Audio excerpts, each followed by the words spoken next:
Banyak nih temen-temen tanya apa sih bedanya antara reksadana dengan saham. Baik, aku bantu jelasin ya. Jadi kebanyakan temen-temen nih bingung nih, apa sih bedanya reksadana? Reksadana itu kayak gimana, saham kayak gimana kayak gitu. Saya jelasin saham dulu.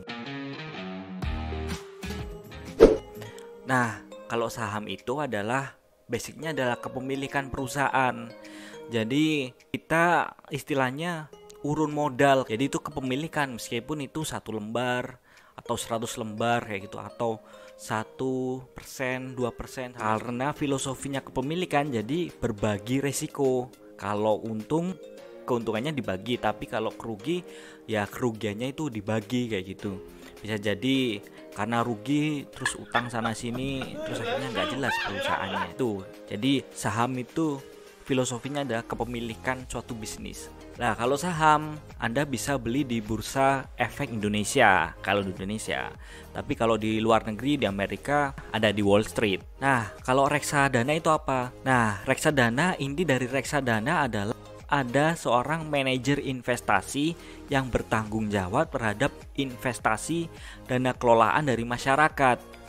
Jadi misalnya nih masyarakat beli reksadana ya mulai dari 10.000, 100.000 atau di atas sampai 1 juta kayak gitu.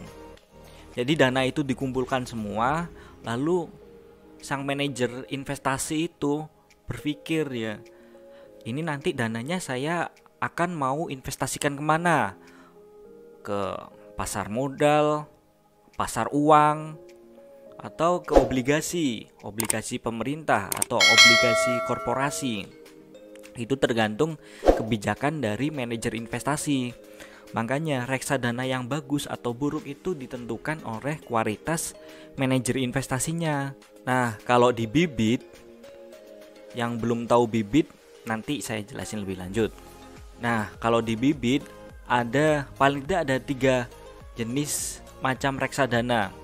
Ada reksadana pasar uang, reksadana obligasi, dan reksadana saham. Kalau reksadana pasar uang itu profil risikonya paling rendah, tapi returnnya itu di atas deposito kayak gitu. Ya mungkin 3-4% sampai 5% mungkin setahun. Kalau yang kedua adalah reksadana obligasi.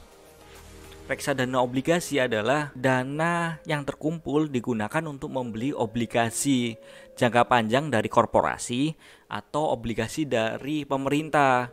Nah, obligasi itu juga memiliki resiko, tapi tidak setinggi yang reksadana pertama, reksadana pasar uang. Karena reksadana pasar uang itu hanya manajer investasi menginvestasikan uangnya ke deposito dan utang jangka pendek kayak gitu yang kurang dari 1 tahun. Nah, kalau reksadana obligasi yang saya bilang tadi, dia mengelola dananya di obligasi pemerintah dan obligasi korporasi, dan kita harus teliti dulu nih obligasi ke korporasinya, korporasi yang kayak gimana dulu nih. Soalnya banyak juga perusahaan abal-abal.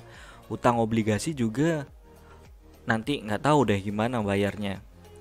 Tapi ada yang perusahaan yang memang udah terkenal manajemennya, terus track recordnya bagus. Jadi kita harus mengecek dulu historinya, ini perusahaan X misalnya dia bayar hutangnya gimana kayak gitu, obligasinya nunggak nggak atau minta restrukturisasi kayak gitu. Itu bisa kita cek. Atau biasanya juga ada lembaga pemeringkat, kan ada AAA, AA atau B kayak gitu. Jadi yang bagus adalah AAA. Jadi kita harus mengetahui resiko dari obligasi itu kalau mau dalamnya ya, kalau lebih dalam. Yang ketiga adalah reksadana saham.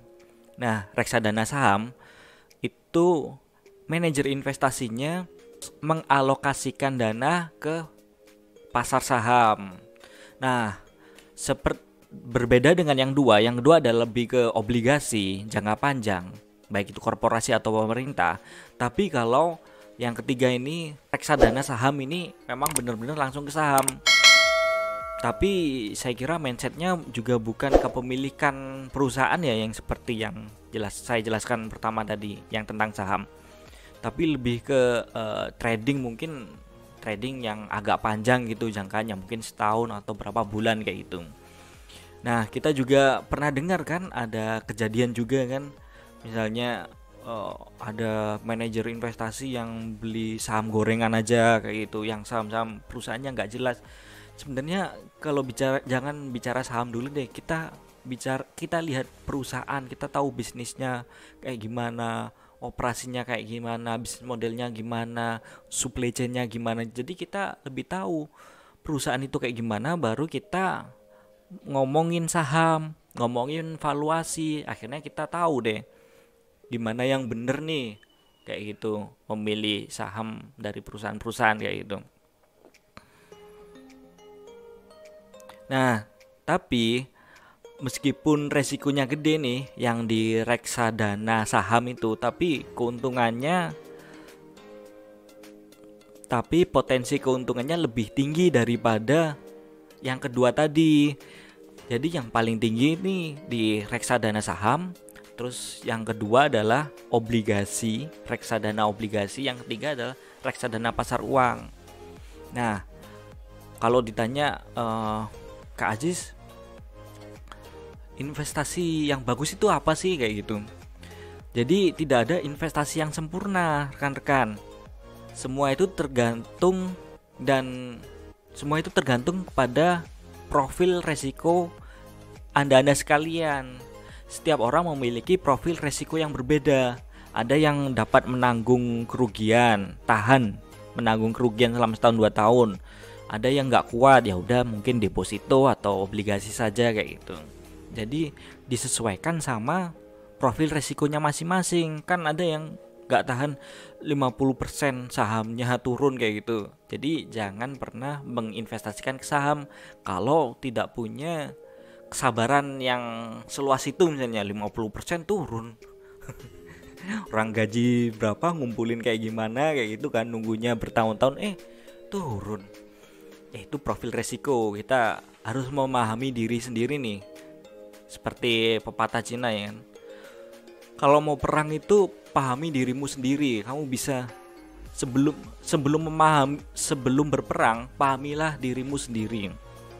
Kalau kita udah paham diri kita baru memahami lawan itu seperti apa sih kayak gitu. Sama di saham, kita itu bisa menerima kerugian itu seberapa besar sih, kita bisa tahan itu gimana. Kalau kita bisa tahan jangka panjang ruginya, dalam arti ya rugi setahun, tapi nanti kedepannya ketika market mengapresiasi, jadi mengapresiasi sesuai harga wajarnya maksudnya, ya itu berarti Anda cukup tahan gitu. Tapi dengan catatan Anda menginvestasikan di saham perusahaan yang memang bagus kayak itu, bisnis modelnya jelas, manajemennya jelas, track recordnya jelas, historinya jelas kayak gitu. Nah, mungkin yang baru awal-awal mendengar reksadana itu bingung ya, wah ini ada pasar uang, ada obligasi, reksadana saham.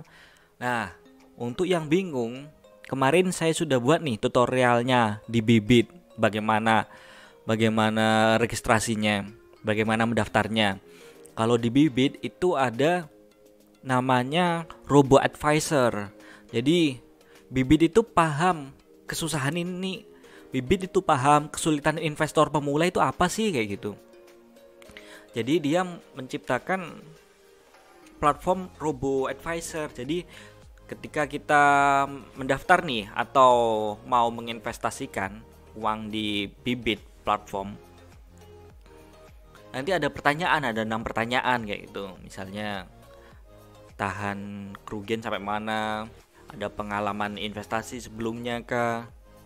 Nanti akan dipetakan profil kamu seperti apa. Apakah kamu investor yang agresif, atau investor yang sedang saja, moderat, atau yang benar-benar low risk taker kayak gitu. Nah dari situ nanti Bibit akan mengasihkan saran nih. Kamu nanti ini beli 3. Jadi nanti ada dalam satu paket yang disarankan ada reksadana uang, reksadana obligasi, dan reksadana saham. Nanti dalam satu paket itu tergantung presentasenya. Kalau misalnya kita investor yang agresif itu bisa sampai 70-80% misalnya dana tersebut diinvestasikan ke reksadana saham kayak gitu. Tapi kalau profil kita lebih ke bener-bener low risk taker, jadi kebanyakan di pasar uang. Yang saya bilang tadi, pasar uang itu lebih dananya lebih ke deposito di bank-bank dan obligasi yang kurang dari 1 tahun kayak gitu. Nah, cukup jelas kan apa perbedaan saham dan reksadana. Jadi reksadana itu intinya kembali ke profil resiko kita yang pertama dan manajer investasinya. Jadi sebelum investasikan dana kita ke reksadana, kita harus tahu nih manajer investasinya itu track recordnya gimana sih? Apakah dia punya track record yang buruk atau memang udah terkenal manajer investasi yang handal kayak gitu. Karena kita mempercayakan dana kita untuk orang lain yang mengelola, yaitu manajer investasinya. Kalau kacau ya kacau, tapi kalau itu bagus